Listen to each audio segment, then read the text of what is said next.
So Royal Enfield has had a long association with military motorcycles and with the military in general. So we, as a brand, started manufacturing component parts for ammunitions and for rifles as far back as the 1800s. I think, like everybody, we've always seen those photos online with the soldier carrying the flea.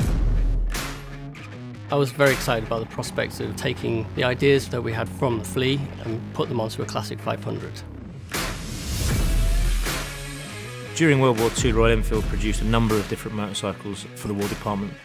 It's such an important part of the brand and our heritage and where we come from.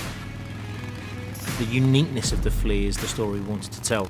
Lots of manufacturers made dispatch bikes, but the Flying Flea was very much the only one that was used as a proper motorcycle by airborne troops during D-Day at Arnhem. It's never easy getting colour right. A lot of the time it's open to different people's interpretation of what they're expecting to see, but I think we ended up with a really good match.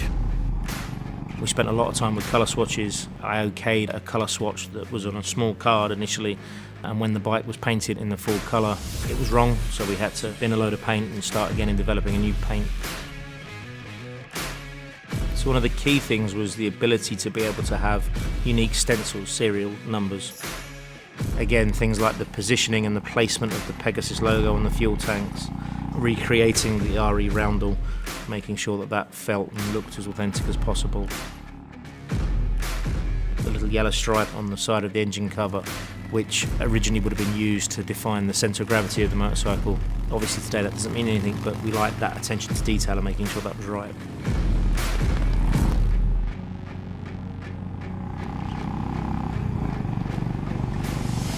One of the main things that we focused on is that you have a pillion seat, a rear rack, or you have just a single seat. It looks correct. And for that we benchmarked a lot of World War motorcycles and saw where the panniers fitted visually as well as functionally, because you should be able to have a pillion rider and still have the bags on. That's something that World War II riders wouldn't be too concerned with, but obviously we wanted to have that authenticity while still being fully usable in today's world. I was surprised how much it looked like an entirely different bike, especially painting the engine covers. That gave it a very different feel to the original 500. Very different stance. It felt much more in keeping with the original Flea. These bikes really encapsulate a lot of what Royal Enfield is all about. You know, the legacy and the authenticity of the product and the brand, really. We talk about Royal Enfield a lot, made like a gun, and you know, this is all at the heart of that. When everything came together, the thing that jumped out the most was the fact that it looked exactly the way we wanted it to be. And it feels simple, it feels raw, it feels like what motorcycles meant to be.